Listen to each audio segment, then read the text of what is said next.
Most people don't really think. They repeat. Look at your own beliefs for a second. The opinions you hold, the values you live by, the way you see yourself and the world. How much of that did you actually figure out on your own? And how much of it was given to you? Your parents shaped your thinking before you even knew how to question anything. Your culture defined what's normal and what's not, and the people around you. They were shaped the same way, so most of what you believe didn't come from deep thinking. It came from exposure. You grew into it. Now you have opinions. You feel certain about things. You think you understand the world. But if you're honest, how much of that did you actually test for yourself? Did you question it? Did you challenge it? Or did you accept it because it was easier? Because here's the truth. Thinking for yourself has a cost. It takes effort. It creates doubt. And sometimes it separates you from people. That's why most people avoid it. You see it all the time. Someone with influence says something, and people repeat it almost instantly. An idea becomes popular, and people adopt it without really understanding it. A group decides what's right, and everyone follows, because going against it means standing alone. And most people don't want that. They want to feel safe. They want to feel like they belong. They want to feel like they're on the right side. But safety and truth are not the same thing. So ask yourself something simple. Are your thoughts actually yours? Not the ones you picked up because they were everywhere. Not the ones you accepted because they made you fit in. I mean the ones you reached on your own, through your own experience, your own observation, your own honest thinking. If you're not completely sure, that's fine. That's where this starts. That small moment of doubt, that feeling of I don't fully know, that's the beginning of real thinking, and that's what this video is about. I'm going to show you why thinking for yourself is rare, why most people spend their lives inside someone else's ideas, and why learning to walk alone, mentally and strategically, is necessary if you want to see clearly and move with real control. But I'm also going to be honest about the cost. This isn't always comfortable. It can feel isolating. It can feel uncertain. Most people avoid that. But if you don't face it, you stay inside a mindset that was never really yours. This isn't motivation. This is clarity. And if you're serious about this, drop this affirmation in the comments. My mind belongs to me. Let's get into it. Number 1. Independent thinking versus blind belief. Let's start with the most important difference, and the one people confuse all the time. There's a big gap between thinking for yourself and just believing something because you were told to. But from the outside, they can look exactly the same. Two people can say the same thing and hold the same opinion. But one got there by questioning it, testing it, really thinking it through. The other just picked it up from their environment and kept it because it felt right. Same words, completely different foundation. Blind belief feels good. It gives you clear answers when things are uncertain. It gives you a sense of belonging because when you believe what your group believes, you feel safe. And that feeling is real. Certainty feels good. Being part of something feels good. I'm not denying that. But there's a cost. Blind belief makes you weak in a way most people don't notice because it's built on something you didn't create yourself. So when reality pushes back, when new facts show up, or someone asks a question you can't answer, everything starts to shake. Not always because the belief is wrong, but because you don't actually know why you believe it. Independent thinking is different. It doesn't give you comfort. It gives you clarity, and clarity takes effort. It means being willing to say, I could be wrong. It means questioning your own beliefs the same way you'd question something a stranger tells you. And that's uncomfortable, because for most people, their beliefs aren't just ideas, they're part of who they are. So when someone challenges those beliefs, it doesn't feel like a normal discussion, it feels personal. Instead of thinking it through, people get defensive. They ignore the point, attack the person, or hold on to their belief even harder. You see this everywhere, in workplaces, culture, even inside families. And it's not because people are dumb, it's because they've tied their identity to what they believe. So being wrong doesn't just mean updating an idea, it feels like losing a part of themselves. If you actually want to think independently, you have to separate those two things. You are not your beliefs. Your beliefs are just your current understanding. They can change. They should change when you learn something better. That's not weakness. That's growth. Truth has never come from agreement. For most of history, large groups of people believed things that were completely wrong. About the world, about other people, about how life actually works. The majority being confident doesn't make it true. Truth comes from people who stop and ask, does this actually make sense? Is this really accurate? Let me check for myself. That mindset, choosing evidence over comfort, is what real independent thinking is built on. And it's rare, not because people aren't smart enough, but because it takes something most people avoid: the willingness to be unsure, the willingness to be challenged, and the discipline to keep searching anyway. If that's the mindset you want to build, drop this affirmation in the comments. Truth over comfort, always. Number 2, why walking alone feels so hard. So if thinking for yourself is this valuable, why don't more people do it? Why do so many people still follow the crowd? Because it's hard. And you need to understand that clearly, or it'll hit you later and you'll think something's wrong with you. There are a few reasons for this. The first is loneliness. When you start questioning things that everyone else just accepts, people notice. You stop agreeing automatically. You ask questions they'd rather avoid. You see patterns they don't want to look at. And slowly, things change. You don't fully fit in the same way anymore. Conversations feel off.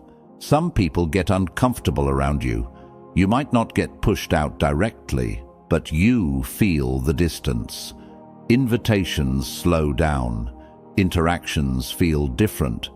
And one day you realize you're not really inside those circles like you used to be. Not because you did anything wrong, just because you stopped going along with everything. That kind of quiet isolation can mess with you, because you didn't become a worse person. You just became more aware. And somehow that costs you. The second challenge is self-doubt. When a lot of people believe something, your brain treats that as a signal. It starts to feel like, this many people can't be wrong. So when you come to a different conclusion on your own, a voice shows up. What if I'm wrong? What if they're right, and I'm just overthinking this? What if I'm the one missing something? And to be fair, that voice isn't completely wrong. You could be wrong. Thinking independently doesn't guarantee you're right. It just means you're actually thinking instead of copying. But here's the difference. You don't have a group backing you up anymore, so you have to rely on your own judgment. You have to hold your ideas without constant validation. That takes stability, and you don't build that overnight. The third challenge is biological. Humans are wired to belong, not just because it feels nice, but because historically it kept us alive. Being part of a group meant safety. Being rejected meant danger. So your brain still reacts that way. When you go against the group, when you risk being different, it triggers discomfort. Sometimes even anxiety. It pushes you to go back, to agree, to blend in again. That reaction isn't weakness, it's built into you. But it becomes a problem when it starts controlling your thinking. So yes, this path is uncomfortable. It can feel lonely. It can make you question yourself. It can create a constant pressure to go back to what feels easier. Anyone who tells you this is instantly empowering, is skipping the hard part. But here's the part most people don't talk about. That discomfort is where clarity starts. When you're not surrounded by noise, when you're not adjusting yourself to fit other people, when you're not trying to meet expectations, you start to hear your own thoughts clearly. Not the version of you shaped by others. Not the version that performs depending on the situation. Just you, thinking honestly. Most people never get there, not because they can't, but because they never sit in that silence long enough. The crowd gives you comfort, but being alone, mentally, gives you vision.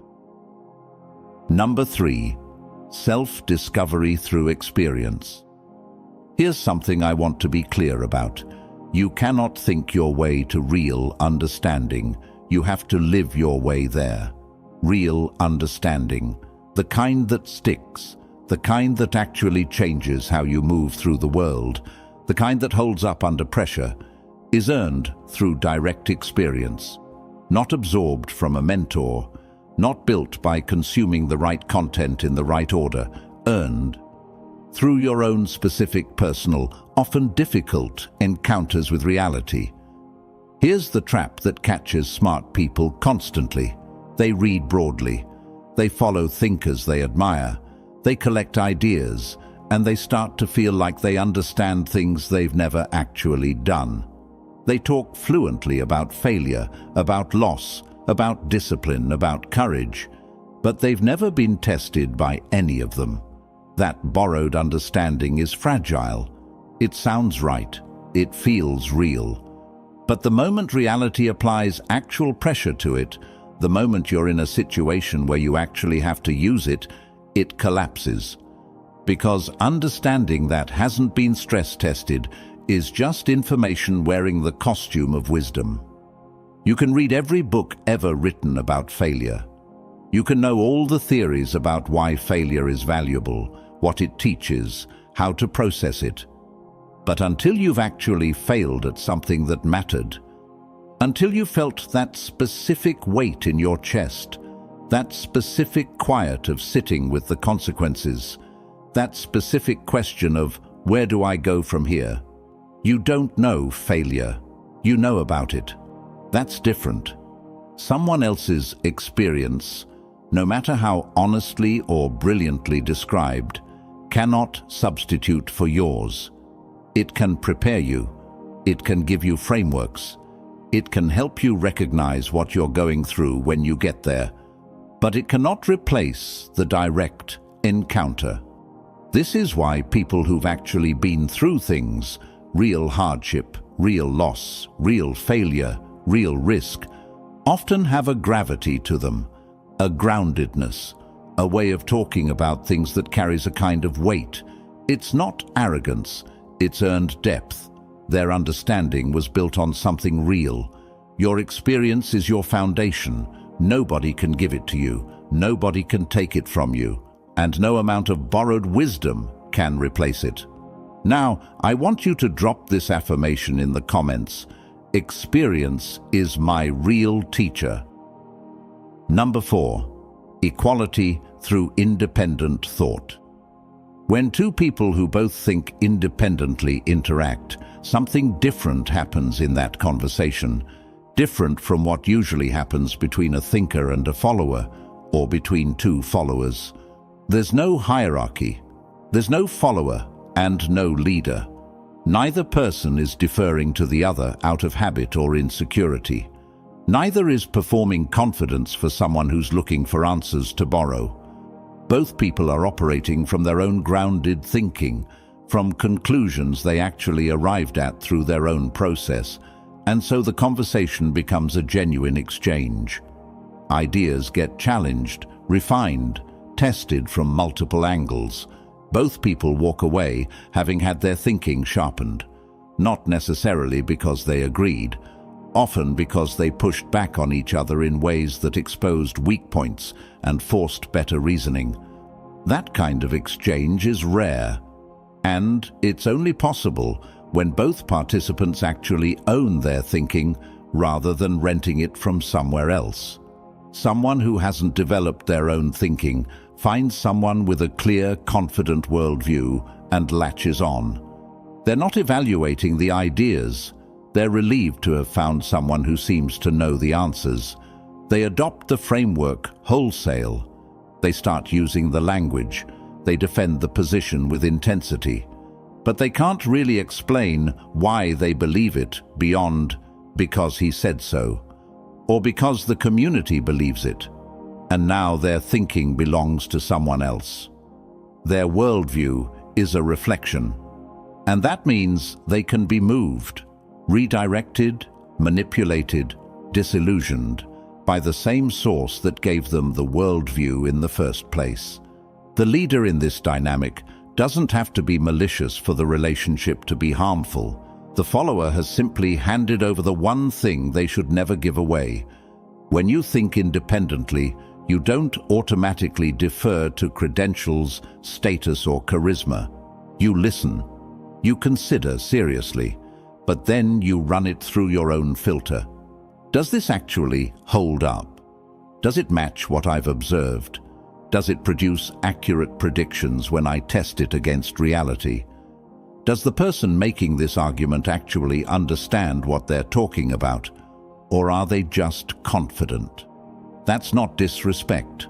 That's intellectual integrity, and ironically, it's the only way to truly honor someone's thinking, by engaging with it seriously rather than just accepting it.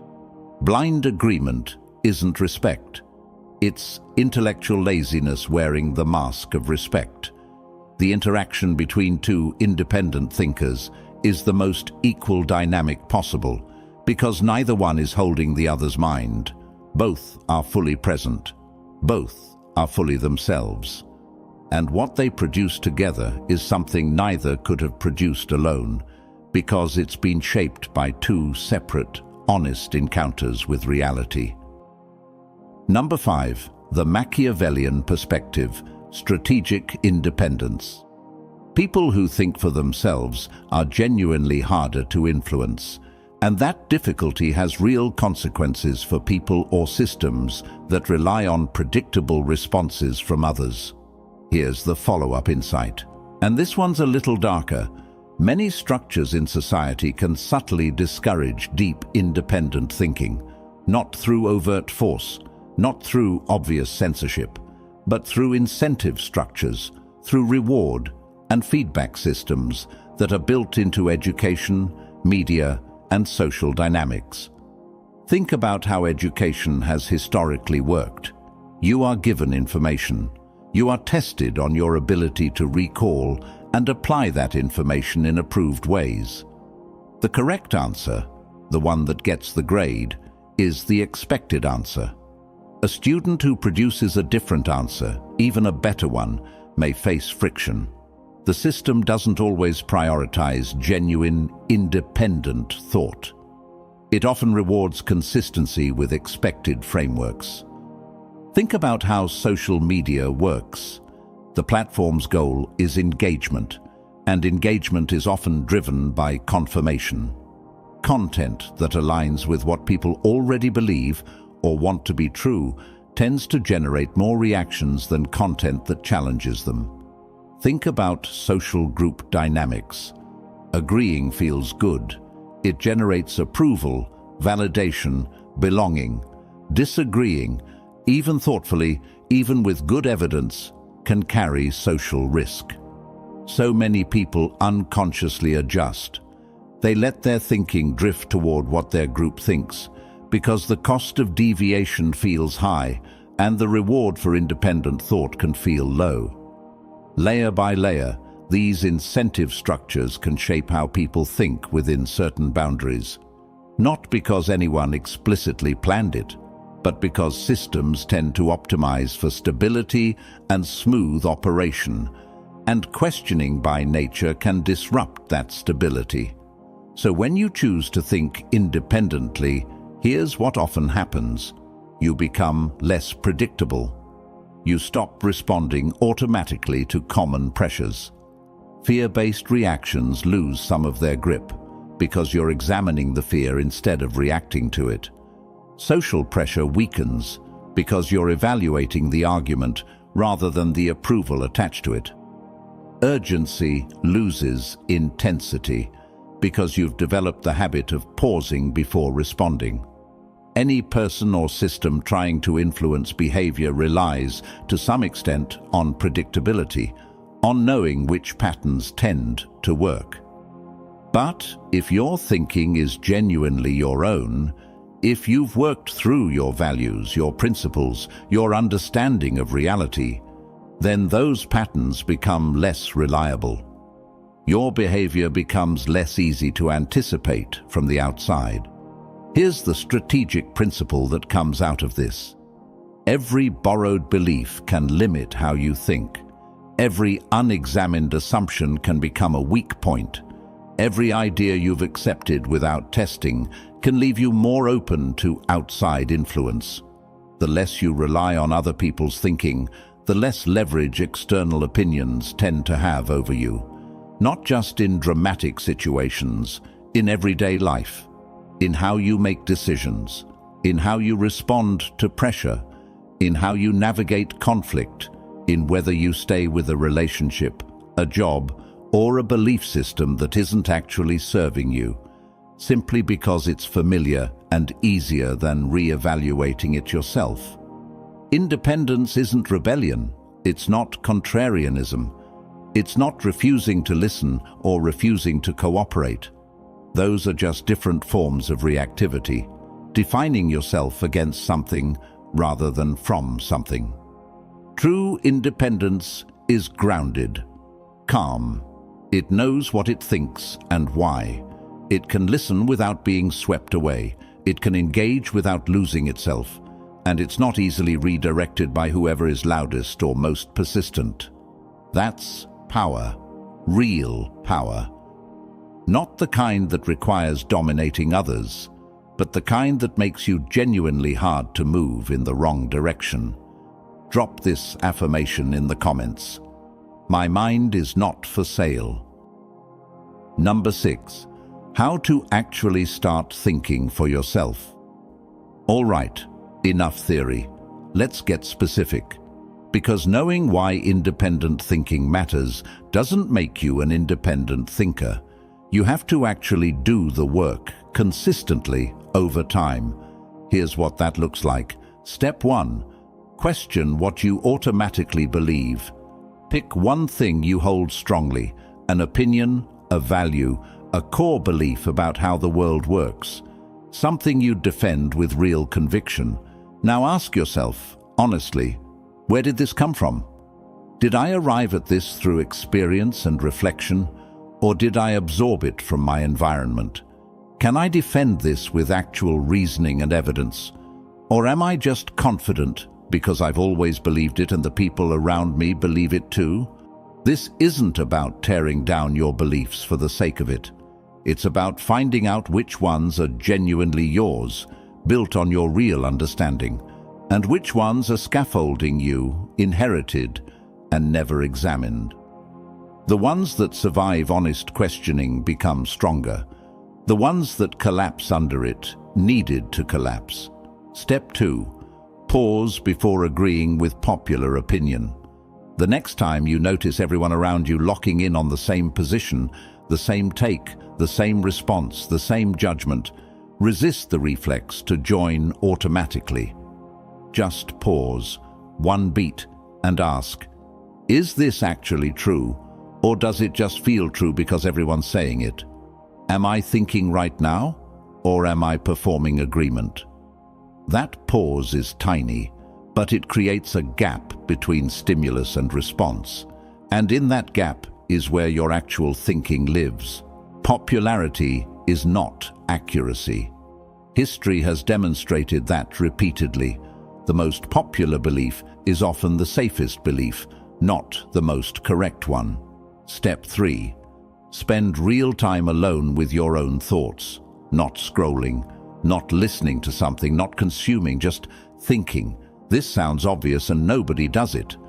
Most people are alone with their own thoughts for maybe 30 seconds before reaching for a phone. That's not accidental. Distraction is engineered to be more appealing than reflection. But constant input keeps you reactive.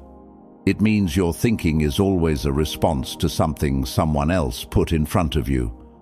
Silence, real silence, without an agenda, is where your own thinking starts to emerge. You start hearing what you actually think about something versus what you've been conditioned to think. That's a different thing. Build it into your days, even 20 minutes. It accumulates. Step 4. Test ideas in the real world. Don't just think about something and arrive at a conclusion. Take that conclusion out into reality and see if it holds. The world is the best laboratory you have. Your beliefs about how people work, about what leads to success, about cause and effect in human life. Test them, act on them, observe what happens. When reality contradicts what you expected, don't explain it away. Don't tell yourself a story that preserves the theory. Let the theory be challenged. Update it. Your thinking should be continuously refined by contact with reality, not insulated from it. Step 5. Be genuinely okay with being wrong. This one stops most people cold. Being wrong feels bad.